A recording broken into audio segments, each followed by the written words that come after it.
The silver probe hung motionless in space, its sensors scanning the blue-green planet below. Inside the probe's control center, first observer Blue Light felt a wave of confusion wash over its crystalline form. The readings couldn't be right. No intelligent species could evolve on such a hostile world. Central Command, please verify these readings. Blue Light transmitted, its thoughts tinged with disbelief. The gravity is crushing. The temperature swings are extreme, and the atmosphere is filled with corrosive oxygen. The response came quickly. Readings verified. First observer, continue monitoring. The probe had discovered Earth by accident during a routine border scan of unexplored space. What shocked the observers most wasn't the planet's harsh conditions. It was the billions of beings living there, thriving in what should have been a death trap. In the following weeks, the Galactic Council chamber buzzed with nervous energy as representatives from 100 peaceful worlds gathered to discuss the discovery. The massive hall, with its floating platforms and shimmering light displays, had never seen such chaos. These humans, announced High Counselor Bright Wing, his luminescent feathers dimming with concern, sleep for hours each day, leaving themselves completely defenseless. Yet they survive. They willingly consume substances that cause pain. They call it spicy food, for pleasure. They deliberately expose themselves to radiation for cosmetic purposes. The chamber erupted in horrified whispers. A representative from the gentle water worlds of the Coral Collective rippled in distress. Surely they must be primitive savages. No, Brightwing continued, projecting images above the chamber. They have advanced technology, complex societies, and spaceflight capabilities. But look at this. The images showed humans engaging in various activities, running marathons, climbing mountains, fighting in martial arts competitions, and working in extreme environments. Many council members turned away, unable to watch beings willingly endure such hardships. Their children, added another council member, play by chasing each other until exhaustion. They find entertainment in simulated combat. Even their rest activities involve pushing their bodies to uncomfortable limits. The debate raged for days. Some wanted to quarantine Earth immediately. Others saw potential value in these resilient beings. The final decision came down to practicality. Humanity had already detected several of their probes. Contact was inevitable. Ambassador Thomas Reed stood calmly in the massive council chamber, his steady heartbeat unsettling the aliens who could sense such things. He was humanity's chosen representative, tall, composed, and wearing a simple black suit that contrasted sharply with the elaborate biological displays around him. Distinguished members of the council, he began, his voice clear and strong. We understand our world might seem harsh to you. Where you see crushing gravity, we see the force that made our bones strong. Where you see temperature extremes, we see the challenges that taught us to adapt. Where you see poison in our food, we see the spices that bring us joy. The chamber fell silent. Reed continued, we don't ask you to understand our ways, only to accept that different paths of evolution can lead to civilization. We offer friendship, trade, and exchange of knowledge. High Counselor Bright Wing raised his brilliantly glowing wing, signaling for attention. Ambassador Reed, your words are reasonable, but we must ask. Your species still engages in warfare. How can we trust such violent beings? Reed smiled slightly, a gesture that made several council members flinch. We fight because we can survive fighting. We negotiate because we know the value of peace. Would you rather have allies who have never faced conflict, or allies who have learned to choose peace despite being capable of war? The council chambers erupted in discussion again. In the end, they couldn't deny the logic. Earth was officially classified as a death world, and its inhabitants as Deathworlders, terms that would soon carry very different meanings than intended. As Reed left the chamber, he heard one alien whisper to another, "They call their world's gravity normal. What kind of beings are they?" The kind, Reed thought, that might one day be very useful to have as allies. 3 months after Earth joined the Galactic Council, the emergency alarms rang through every connected world. The peaceful colony of Green Haven, known for its floating cities and gentle inhabitants, had gone silent. Then another world fell quiet, and another. In the Council's emergency chamber, Ambassador Reed watched the holographic display with growing concern. Red dots marked the fallen worlds, forming a pattern that looked too organized to be random. "Show me the pattern of attacks again," he requested, his military background kicking in. The aliens still found it strange that their human ambassador had once been a soldier. High Counselor Brightwing's feathers pulsed with distress as he manipulated the display. 17 colonies lost in 6 days. No survivors, no distress calls. Just silence. A new alert flashed. The first images from a fallen world appeared on the massive screen. The council members watched in horror as massive insect-like creatures swarmed through the streets of a colony. These weren't simple bugs. They were the size of trucks, with armor that seemed to deflect energy weapons, and acid that melted through walls. "The swarm," whispered an ancient council member, their crystalline form clouding with fear. "They have returned." Reed looked up sharply. "You know what these things are?" Brightwing nodded slowly. "They appear in our oldest records. A species that consumes everything in its path, spreading like a disease across the galaxy. Our ancestors fought them 50,000 years ago. Millions died before the swarm suddenly went dormant. And now they're back," Reed said grimly. "How did your ancestors fight them?" The council members exchanged uncomfortable looks. "We didn't," Brightwing admitted. "Our species all evolved away from violence. The records say we survived by hiding, by running, by waiting until they left." Reed walked closer to the display, studying the creature's movements. "These aren't mindless animals. Look at their attack pattern. They're using strategy. They're intelligent." "Yes," agreed Brightwing. "But they have no interest in communication. They only consume and expand." As they watched, another alert sounded. This time, it was different. A colony was under attack, but it hadn't fallen.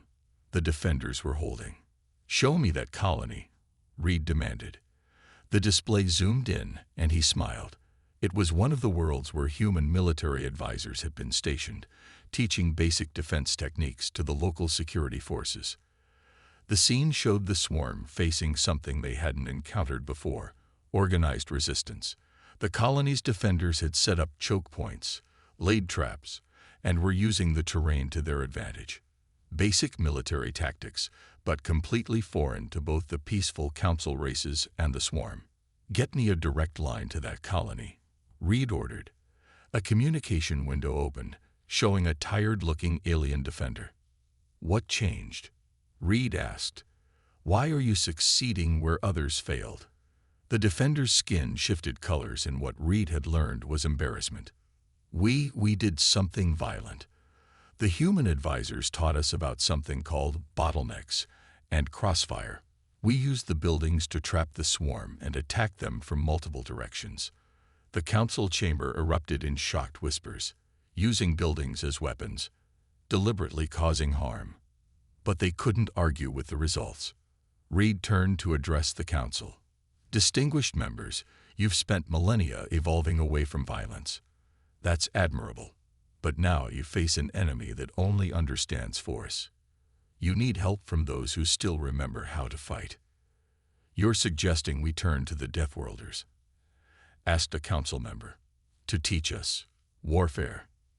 "I'm suggesting," Reed said carefully, "that humanity's experience with conflict might finally have a greater purpose. We can teach you to defend yourselves, not to love violence, but to be capable of it when necessary." The council chamber fell silent. Finally, Brightwing spoke. "The last time the swarm came, we hid and waited. Millions died. Perhaps it's time for a different approach." As the council debated, Reed watched another colony go dark on the display. They were running out of time. The galaxy needed soldiers, and Earth was full of them. "Call Earth," Brightwing finally announced. Tell them we need their warriors." The age of the Deathworlders was about to begin. Commander Jane Stone watched the group of aliens attempting to do push-ups. In her 15 years of military training, she had never seen anything quite like this. Some of the aliens had too many arms, some had none at all, and a few were floating crystals that had to create energy fields to copy the exercise. "Don't give up," she called out, keeping her voice encouraging. "Remember, physical strength isn't the goal. We're building endurance and teaching your bodies to adapt." The training facility on Station Omega was massive, specially built to accommodate beings from 30 different worlds. Earth's military had chosen their best trainers, and Jane was in charge of turning these peaceful beings into fighters. "Commander," a voice buzzed in her ear. One of the insect-like trainees, whom she called Blue because of his shell color, had raised all 4 of his hands. "Why must we push our bodies until they hurt? Isn't pain a warning to stop?" Jane walked over, noting how the other aliens paused to listen. "Pain can be a warning," she explained, "but it can also be a teacher. When you work through safe amounts of pain, your body becomes stronger, like building a muscle." "Fascinating," whispered a floating crystal being. "Humans actively seek discomfort to improve themselves." A small smile crossed Jane's face. "Sometimes. Now, let's move on to something more practical. Today, we're learning how to fight the swarm." The room's holographic systems activated, creating a life-sized image of a swarm warrior. The aliens flinched at the sight, but none ran away. "Progress," Jane thought. "Look at its armor," she pointed out. "The swarmed shell is strong against energy weapons, but they have weak points at their joints. Traditional council weapons are too gentle. They try to stun or disable. Against the swarm, we need to hit hard and hit smart." She demonstrated a strike at the hologram's leg joint, using a training weapon. "You don't need to be as strong as a human. You just need to be precise and willing to act." The aliens watched in mixed horror and fascination as Jane moved through the combat drill. To them, such deliberate violence was shocking, but the news of falling colonies provided strong motivation to learn. During the lunch break, Jane sat with Ambassador Reed, who had come to check on the training progress. "How are they doing?" he asked, watching the aliens try to eat with utensils designed for human hands. "Better than expected," Jane replied. "They're afraid, but they're brave. Yesterday, the crystal beings discovered they could form their bodies into sharp edges. The floating ones learned they can create crushing force fields. They have natural weapons they never knew about because they never needed them." Reed nodded thoughtfully. "The council is still divided. Some think we're awakening dangerous instincts that should stay buried. Others—" He was interrupted by an alarm. The station's screens lit up with emergency signals. A swarm attack was happening nearby. "Perfect timing," Jane said grimly. "Training Squad 1, gear up. This is not a drill." The aliens who had been training the longest rushed to their positions. Jane had drilled this hundreds of times, but this would be their first real fight. The battle appeared on the main screen. Everyone watched as the training squad faced a small group of swarm scouts. The aliens' movements were clumsy compared to human soldiers, but they remembered their training. The crystal being turned its body into a razor-sharp weapon.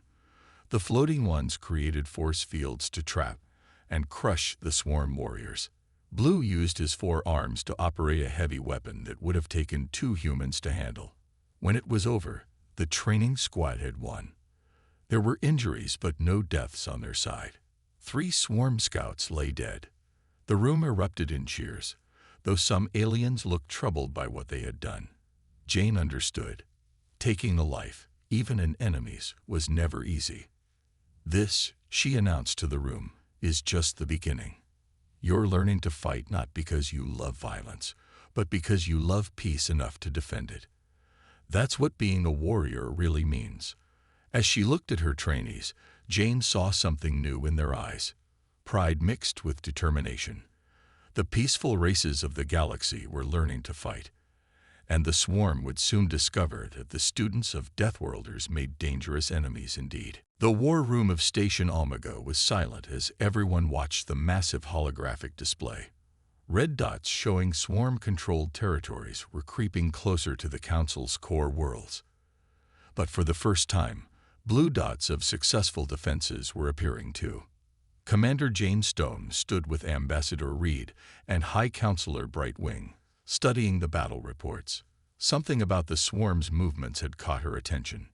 "Look at this," she pointed to several areas on the map.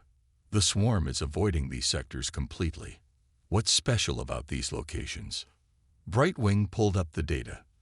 "Those are what we call the harsh zones, worlds with extreme temperatures, high gravity, or dangerous atmospheres. We never colonize them because they're too much like Earth." Reed finished, his eyes widening. "They're avoiding Deathworld conditions." Jane quickly pulled up more data. The pattern was clear now. The swarm was specifically targeting worlds that the Council had labeled as Paradise Class, planets with mild conditions and stable environments. "They're not unstoppable," Jane said, excitement in her voice. "They're just adapted for the same comfortable conditions as the Council races. Extreme environments hurt them just like they hurt you." A sudden alert interrupted them. The swarm had launched a massive attack on Centerpoint, one of the Council's most important worlds. But this time, something was different. The defenders weren't running. On the main screen, they watched as mixed teams of Council forces and human trainers put their practice into action. Crystal beings formed living walls, their bodies reflecting energy weapons. Floating aliens created force field traps, herding swarm warriors into prepared killing zones. And more importantly, they were using Earth tactics. The defenders had filled the battlefield with environmental hazards, extreme heat, freezing cold, high-pressure zones. The swarm, used to fighting in perfect conditions, was struggling. "They're actually retreating," Brightwing said in disbelief, his feathers glowing brightly with excitement. "The swarm is retreating." Jane leaned forward, watching the battle closely. "It's not just the tactics. Look at the Council forces. They're fighting differently. They're aggressive, coordinated. They're not just copying human methods anymore. They're creating their own combat styles." She was right. The crystal beings had discovered they could split into smaller, razor-sharp fragments and reform, a technique no human could ever perform. The floating aliens were using their force fields in ways that combined Council technology with Earth military strategy. "Commander Stone," a voice called from the communication station. "We're getting similar reports from other battles. The swarm is pulling back from anywhere we've deployed environmental warfare." Reed turned to Brightwing. "How many of those harsh zones are there in Council space?" "Hundreds," Brightwing replied. "We always saw them as useless, dangerous spaces." "Not useless," Jane said firmly. "Perfect for defense. Perfect for ambush. Perfect for turning this war around." She pulled up a new map. "We need to change our strategy. Instead of defending Paradise worlds, we should be fighting from the harsh ones. Make the swarm come to us in environments that weaken them." The plan spread quickly. Across Council space, defense forces began relocating their bases to worlds that the swarm avoided. Training facilities were built on high-gravity planets. Command centers were established in environments that the swarm found hostile. For the first time, the Council species began to understand why Earth's harsh conditions had made humans strong. Their own bodies started to adapt, becoming tougher, more resilient. Some even began to see beauty in the hostile worlds they had once feared. A month later, Jane stood in the new command center on a heavy-gravity world, watching the latest battle reports. The swarm was losing ground everywhere they faced the new combined forces. "You know what this means?" she asked Reed, who was visiting to see the progress. He nodded. "The swarm isn't invincible. They have weaknesses. And now we can take the fight to them," Jane finished. "It's time to stop defending and start attacking." The Council races had learned to be warriors. But more importantly, they had learned that their greatest weakness, Their fear of harsh conditions could become their greatest strength. The tide of war was turning, and the swarm was about to learn why you should never underestimate species that can thrive in places you fear to go. Commander Jane Stone walked through the underground war room on Planet Storm, a world of constant electrical storms and crushing gravity. Just 6 months ago, no council race would have dared to build here. Now it was their strongest military base. "Report," she called out to Blue, who had become one of her best officers. His insect-like shell had grown harder, adapted to the harsh conditions. All 4 of his arms worked quickly over the control panel. "The swarm is falling back on all fronts," Blue reported, his voice filled with pride. "Our hit-and-run tactics are working. They never expect us to attack from the storm zones." Jane smiled, remembering how she had introduced the concept of guerrilla warfare to the council forces. At first, they had been shocked by the idea of surprise attacks and quick retreats. "It's not fair," they had said. Now, they were masters at it. The main screen showed their latest victory. A group of crystal beings had hidden in a meteor field, their bodies blending perfectly with the rocks. When a swarm transport passed by, they struck from all directions, their razor-sharp forms cutting through the swarm's armor before the enemy could react. "Commander," called out a floating alien controller, their force field glowing with excitement. "We found something important. The swarm ships we captured have all been sending signals to the same sector of space." Jane moved quickly to the display. Deep in swarm territory, a pattern emerged. All communication lines led to a single point. "Get me Ambassador Reed and High Counselor Brightwing," she ordered. Within moments, their holograms appeared in the war room. "We found their central hive," Jane explained, showing them the data. "All swarm activities are being controlled from this location. And look at the planet it's on." Brightwing's feathers pulsed with understanding. "Another harsh world. They built their command center in a place they thought we would never dare to attack." "Exactly," Jane said. "But now we can. Our forces have grown stronger. We've adapted. We can fight in conditions that would have killed us months ago." Reed nodded thoughtfully. "The Council forces have changed more than just their fighting ability. You're all becoming tougher." He was right. Jane looked around the room at her alien comrades. The crystal beings could now withstand incredible pressures. The floating aliens had learned to maintain their force fields in any environment. Even Blue's species had developed stronger armor and sharper natural weapons. "We're not just adapting our bodies," Blue added. "We're thinking differently too. We understand now why humans talk about the thrill of victory, the pride of overcoming challenges." A new alert flashed on the screen. Their scouts had found more information about the swarm's central hive. The planet was a nightmare world of acid storms and electromagnetic pulses, perfect protection against the Council's traditional energy weapons. "They never expected us to use physical weapons," Jane said, a plan forming in her mind. "They never thought we'd be strong enough to fight in those conditions. But now we're ready."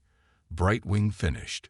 His hologram showed him standing straighter, his gentle features now holding a warrior's confidence. "The Council has approved a full assault on their hive world." Jane turned to her troops.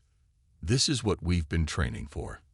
Everything we've learned about fighting in harsh conditions, about using the environment as a weapon, about combining human tactics with your natural abilities. It all comes down to this." The room filled with determined voices. These weren't the same peaceful beings who had once feared conflict. They were warriors now, proud of their strength, but using it only when necessary. "Send the call to all bases," Jane ordered. "Operation Earthborn begins in 48 hours. We're taking the fight to their home." As the orders went out, Jane watched her alien comrades prepare for battle. The swarm had awakened the warrior spirit in these peaceful races, teaching them that sometimes the gentlest souls make the fiercest fighters. And soon, the swarm would learn what happens when you push peaceful beings too far. They might just become as dangerous as Deathworlders. The assault fleet hung in the dark space above the swarm's hive world. Through the command ship's windows, Commander James Stone watched purple lightning tear through the acid clouds below. Even from orbit, the planet looked like hell itself. "Last chance to back out," she said to her strike team. They stood ready in their modified combat suits, Blue with his four-armed heavy weapon setup, three crystal beings who had learned to form themselves into living blades, and two floating aliens whose force fields could now withstand the planet's deadly storms. "We're not backing out," Blue replied firmly. "Not after coming this far." The mission was simple but dangerous. While the main fleet engaged the swarm's orbital defenses, Jane's team would slip through the chaos and strike at the heart of the hive. Their target was the Queen Node, the central intelligence controlling the entire swarm. "Fleet is in position." Ambassador Reed's voice came through the comm. He was coordinating the attack from a safe distance. "May your ancestors watch over you all." Jane checked her team's equipment one last time. Their suits were built to handle the extreme conditions, combining human engineering with council technology. They carried physical weapons, blades, projectile guns, and explosives, since energy weapons wouldn't work in the planet's electromagnetic storms. "Launch in 3, 2, 1. Their drop pod shot from the command ship, plunging into the acid storms below. The hull creaked under the assault of lightning and corrosive rain. Through gaps in the clouds, they could see the surface, a maze of twisted metal and organic structures that made up the swarm's main hive. "Ground forces detecting heavy resistance," Reed reported. "The swarm is throwing everything they have at us." Jane smiled grimly. That was the plan. Keep the swarm focused on the obvious threat, while her small team slipped through their defenses. The pod landed hard in a relatively sheltered area. As they emerged, the full fury of the planet hit them. Acid rain hissed against their suits. Lightning flashed constantly. The gravity was crushing. "Just like training," Jane reminded them, though they'd never trained in conditions quite this bad. "Stay tight, watch each other's backs." They moved through the hive structures, encountering surprisingly little resistance. Most of the swarm was busy fighting the main assault. Those few warriors they did meet were quickly dealt with, the crystal beings slicing through armor, the floating aliens crushing with their force fields, Blue providing heavy weapon support. "The Queen Node should be below us," Jane said, checking her scanner, "about half a kilometer down." They found a vertical shaft leading down into the heart of the hive. As they descended, the air grew hotter, the gravity stronger. 2 kilometers above them, the space battle rage. The Council fleet was holding its own, keeping the swarm forces busy. Finally, they reached a massive chamber. In the center, surrounded by pulsing organic technology, was their target, the Queen Node.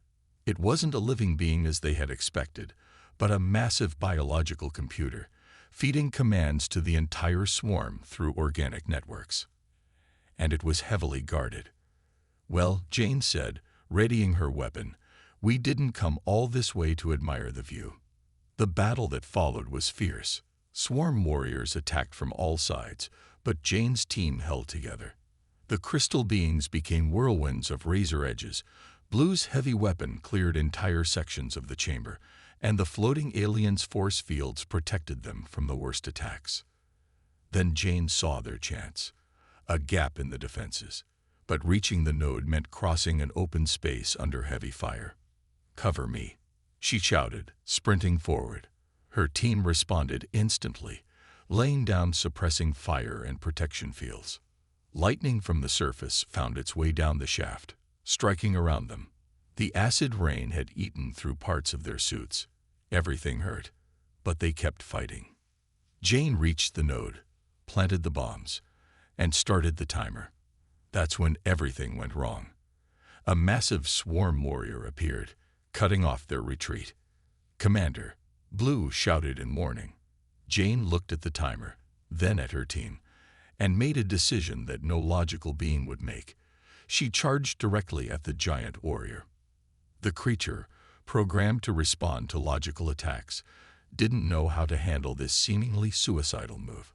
It hesitated for a crucial second, giving Jane's team the opening they needed. They all hit it at once: crystal blades, force fields, heavy weapons, and Jane's combat skills. The warrior fell, and they ran. They barely made it back to their pod before the bombs went off. As they shot back into space, the Queen node exploded below them, taking most of the hive with it. "Command," Jane reported, her voice tired but proud. "Mission accomplished. The heart of the swarm is dead." Around them, the remaining swarm ships were going silent, their controlling intelligence destroyed. The war wasn't over. There would be scattered swarm forces to clean up, but the main threat was gone. Blue touched Jane's shoulder with one of his arms. "You did something completely illogical back there, Commander." "Sometimes," Jane grinned, "the best strategy is to do what the enemy thinks is impossible." Looking at her team, battered but alive, Jane realized they had become something new. Not just Council aliens, not just human students, but true warriors who understood both the necessity and the cost of fighting. The Deathworlder's lessons were complete. 1 year after the fall of the swarm, the Galactic Council chamber looked very different. Where once there had been only floating platforms for the comfort-loving species, now there were sections designed for all types of beings. Some areas had high gravity, others had extreme temperatures, and some were filled with environments that would have been considered hostile just a year ago. Commander Jane Stone, now Admiral Stone, stood with Ambassador Reed as they watched the council members arrive. The changes in the aliens were striking. The crystal beings no longer needed protective fields in harsh conditions. The floating aliens could maintain solid forms even under pressure. And Blue, now a council representative himself, moved with the confidence of a seasoned warrior. "Remember when they used to flinch at the sight of humans exercising?" Reed asked with a smile. Jane nodded. "Now look at them. Yesterday I saw a group of crystal beings practicing combat forms in the high-gravity chamber. For fun." The chamber filled quickly. This was an important day. The council was voting on the new defense policies. High Counselor Bright Wing, his feathers now showing the metallic sheen of someone who had adapted to harsh conditions, called the session to order. "1 year ago," he began, "we faced extinction. We had evolved away from violence, away from struggle, believing peace meant avoiding all conflict. We were wrong." Murmurs of agreement filled the chamber, something that would have been unthinkable in the past. "The humans showed us that true peace comes not from avoiding conflict, but from being strong enough to face it wisely. Today we vote on making the Deathworlder defense program permanent. The program would establish training bases on harsh worlds throughout Council space. All member species would learn basic defense skills, not to become warriors, but to be ready if needed. But this is about more than defense," Brightwing continued. "We've learned that comfort isn't always good. Challenge makes us stronger. Look at how we've grown." He displayed images showing the changes in Council species. Many had developed natural armor. Others had grown stronger, faster, more resilient. Yet they hadn't lost their peaceful nature. They had simply gained the ability to defend it. Blue stepped forward to speak. "I remember when we thought humans were savages because they saw out challenges. Now we understand. My own children play in environments that I once feared. They grow stronger every day." The vote was unanimous. The defense program would continue, with Earth's military advisors helping to train the next generation of Council defenders. But there were other changes too. The Council began exploring harsh worlds they had previously ignored, finding new resources and opportunities. Cultural exchange programs between Earth and Council worlds became popular, with aliens wanting to experience Earth's challenging conditions and humans eager to learn the Council's advanced technologies. After the session, Jane walked through the station's new training center with her old team. Young aliens from dozens of species practiced defense techniques, combining human military wisdom with their own natural abilities. But unlike the desperate training of the war, this was about growth and understanding. "You know what's funny?" Jane said to Blue as they watched a crystal dean teaching a human child how to strengthen their bones through controlled stress. A year ago, Deathworlder was almost an insult. Now it's a compliment. Blue's antennae twitched in amusement. Indeed, yesterday I heard a young one say they wanted to be strong like a Deathworlder when they grew up. The station's window showed the stars, and somewhere out there, the remaining swarm forces were still hiding. But they weren't a major threat anymore. The council races were ready if they ever returned. Ambassador Reed joined them, holding a datapad. The council just approved the new exchange program. We're going to build training facilities on Earth for council species, and they're building adaptation centers on their worlds for humans. Jane looked at her team. No longer just students, but equals and friends. The galaxy had changed. The council races had found their inner strength without losing their peaceful nature.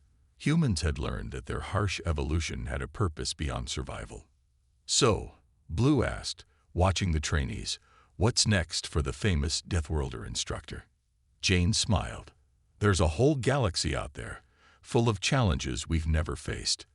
But now we can face them together. And that was perhaps the greatest victory of all. Not just survival, but true unity. The peace-loving council races and the hardy Deathworlders had found a balance, creating something stronger than either could have been alone. The age of isolation was over. The age of cooperation had begun.